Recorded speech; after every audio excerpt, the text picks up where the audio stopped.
Okay, today's episode, getting close to the end of season 1, is called Fly Rods and Nets. Fly rods, nets, and of course I left out the most important part, and that is Mr. Big Trout that you just caught. What do you do, and is there a better way to handle a fish in the net when you're standing in the middle of a river and you've got your fly rod, you've got the fish in the net, you need to safely release that fish, maybe get a quick picture with that fish. Everything comes unbuttoned. How many times have you seen your friends or people in and around a river get really uncoordinated and funny looking when it comes to what do I do with my net, what do I do with my fly rod, how do I get this fish out of the net? We see people dropping fly rods in the river. We see people dropping their nets in the river with the fish in it. We see people hooking their fingers and their hands with their tandem fly rig in their arms and their fingers and their hands because they're not properly handling a fish in the net. Today's episode from the garage is going to show you a really quick and easy technique, actually 2 techniques for handling a fish in your net once the catch is over and it's time for the release, what to do with your fly rod, and a good technique to use with your net. Today's episode is brought to you by Original Coors Beer, the OG of quenching thirst of fly fishing guides, fly fishermen, and outdoorsmen around the world since, well, hell, I don't know, since I've been drinking it. Also brought to you by Trout and Travel. We plan, you fish.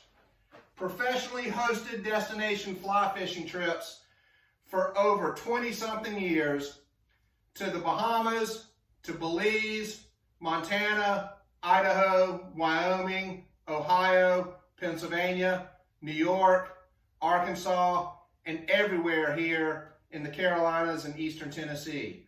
We have a variety of fly fishing trips that are already packaged. We have done the planning. You purchase it.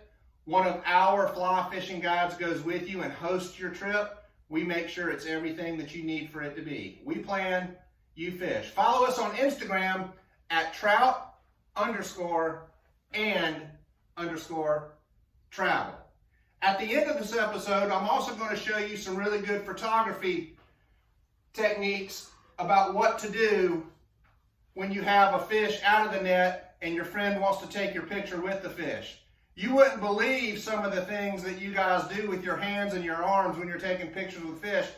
It's pretty damn funny. We talk about it when we sit around at night at the bar, but I'm going to show you some things not to do when you're taking pictures with your fish. I'm going to show you a really good technique for holding and handling your fish for a really good photography situation. All this is going to come to you from the garage. We don't have a river in the garage. What we've got is we've got some really good teaching techniques. We've got the tools that we need. Come on back in and let's get this episode started. Okay, here we go with the Fly Rods and Nets Clinic. First thing that I want to promote is the use of a mid-length or a long-handled trout net. If you have one of those short-handled creek nets, that's fine. Maybe you can get a part-time job at the pet store minnow dipping or at the bait and tackle store getting shiners out for striped bass fishing with the minnow dipper. It's also good for wild trout creek fishing in which you're catching and releasing, 8 and 10 inch babies, which is great. We're talking about open territory, rivers and streams and trout fishing. You're going to be a trout fisherman, go ahead and spend the extra money, get a mid-length or a long-handled net. I don't care whose net you buy, but I want you fishing with a mid-length or a long-handled net. I'm going to show you how that fish goes into the net, and more importantly, what you do with your mid-length, long-handled net and your fly rod for coordination purposes once that fish is in the net. So here we are. We're at the moment of truth. We're tight. We have our net out, ready to reach for that fish. We've got a tight line here under the cork with the fly rod. We're going to reach down and we're going to scoop up that fish. And here we are, standing here with our fish in the net, our fly rod. We're standing in the middle of a river. At this point, I see a lot of people take the 5-minute walk and wade out of a river and drop everything in the dirt and the mud and the sand and drop to their knees and try to handle the fish. Sometimes I'll see people put the fly rod in their mouth like this to handle the fish. Don't do that. We're not supposed to put fly rods in our mouths. We're supposed to put lollipops and cold Coors beer in our mouth. This is a really good exercise for what to do to get coordinated and to get solid when your fish is actually in the net and you're standing there. Put your fly rod under your rod arm. Bury it under your arm here. I'm right-handed, so that fly rod goes under this arm. If I'm too tight to the fish in the net, what I'll do is I'll take some line off the reel and I'll pull my rod away from the net, and that gives me a loose leader and a loose fly line. So it allows me to bury this rod under my arm, take my mid-length net, put it between my legs, all the way up to where the bottom of the well begins here, all the way to there. And if I will pinch my legs off with the well of that net right there in front of me, that I can stand straight up, I can move around, I can twist, I can stay solid on my feet. I've got use of both hands. I can use my tools. I can use my forceps. I can grab that tippet, follow it down to the fish, get the fish unhooked, and then release that fish back into the water. The key to this is for me to show you what to do with your fly rod and what to do with your mid-length or long-handled net, so you can be relaxed and solid and have use of both hands and not be in a panic. Okay, let's catch another fish. I'm going to show you another technique of something that you can do when a bigger fish in your net, or even a smaller fish, gets wrapped around. That tippet and the tandem fly rig that we showed you how to fish, that fish is in there and she's just thrashing around in that net, and she's rolling around, and your tippet and your flies and everything's getting wrapped around her and getting tangled up, and you're still connected with your fly rod. Here we go. We've got our mid-length long-handle net ready. Our fish is in the water. This is the moment of truth. I'm going to reach back with my rod. I'm going to reach forward. I'm going to net that fish. And here we are.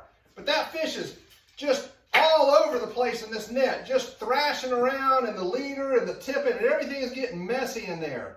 Again, I'm going to provide some slack by getting some line off my reel, pushing that reel away from the net, and it gives me all this slack in my line and my leader. I'm going to bury this rod under my arm, and I'm going to bury this net between my legs. Again, giving me full control and dexterity and the confidence to be able to use my hands. My tippet and my flies and everything is wrapped around this fish. What do I do? Well, I don't sit here for 10 or 15 minutes while the fish is probably dying because the tippet is wrapped in his gills and the tippet is in his mouth and the flies are buried everywhere. Just like that tangled leader episode a while back, at that moment of truth, the advice that we gave you was don't flinch, just cut. So when you have a fish in the net and she is just all wrapped up, you take your nippers, you reach down here and cut away that tippet, and it releases that fly rod. So now your fly rod is not connected to the fish. The fish is by herself in the net, and you can bury this fly rod under your arm again. Don't worry about what's going on the end. What's important is that you've cut that leader away from the fish. Now there's no more tension on the fish. Now you can take your time, take your nippers, get in here, start cutting away the flies, putting them on your fly patch, cutting away the tippet, getting everything off of the fish. That way you can very slowly lift this fish out, release them back into the river. That should take you a matter of seconds, less than a minute. Don't stand here with leaders and tippet and flies wrapped around a fish and try to get him out of all that. You go ahead and cut everything away from that fish, release that fish safely for somebody else to catch, gather yourself, re-rig your tippet and your flies, and go catch another one. Okay, we have put our fish in the net. We have taken our fish out of the net. We're carefully handling the fish.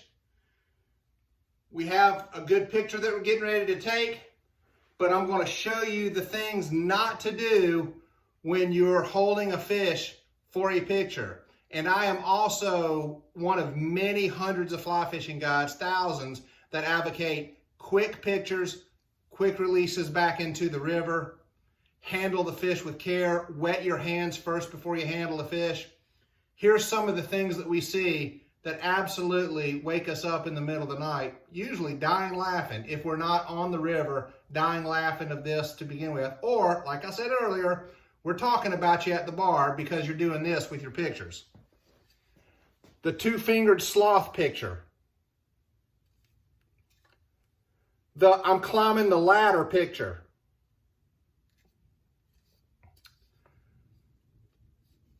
The four-fingered you can't see the fish picture because of the four fingers. The headless and tailless trout picture. The infamous I can't let go of this fish bear hug picture, but there's a fish in here somewhere.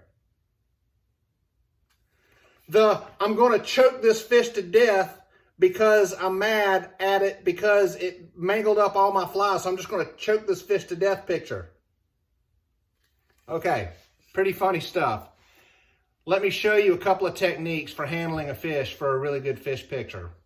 First of all, you can start by laying a fish in your hands very gently and softly, putting some thumb pressure on the head and right here at the caudal fin, opening up your fingers and just simply trying to hand the fish to the person taking the picture. And that's a really good picture. You can see everything about that fish. Secondly, with a bigger fish, you'll see a lot of people take their left hand and they will handle the fish from the back of the curve of the tail here with their finger and their thumb, and they'll open up these fingers so they don't get in the way, and they'll just simply hold that fish flat and away from them like this. That's a really good picture. And probably our most favorite picture is when you can cradle the fish from under the tail, again, opening up the whole lineage of the fish, not covering up anything with your fingers, and opening this fish in your hands, put it away from you, and then look at the fish for the picture and smile. That's probably one of the best photographs in fly fishing ever invented. Not this, or this, or this. That's funny. That's funny stuff because it's what we see. Get the fish away from you so you can see the lineage of the fish and open up those hands and look at the fish and give her some respect. Smile, and then put her back in the water. That's probably one of my most favorite clinics that I've done so far in this season.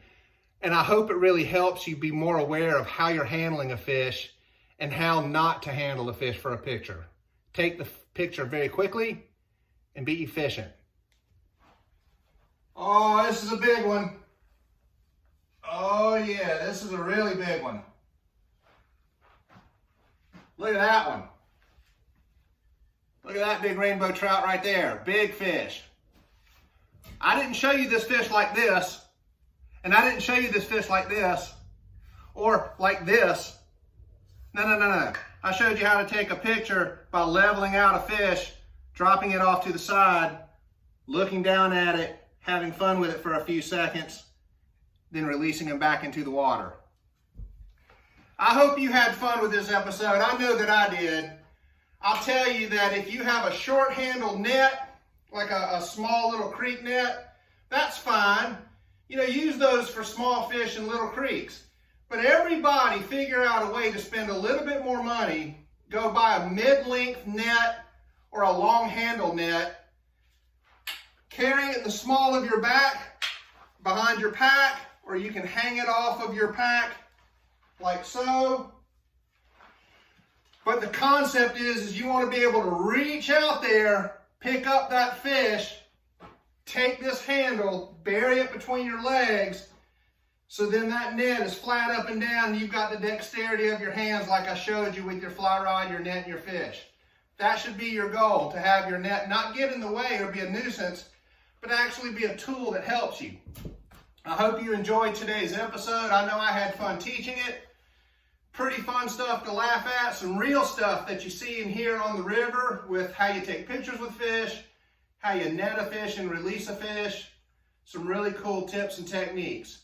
Today's guide tip for this episode is when you're mending and you're net fishing, that indicator's on the water, and you're mending, mend again, then mend again, then one more time.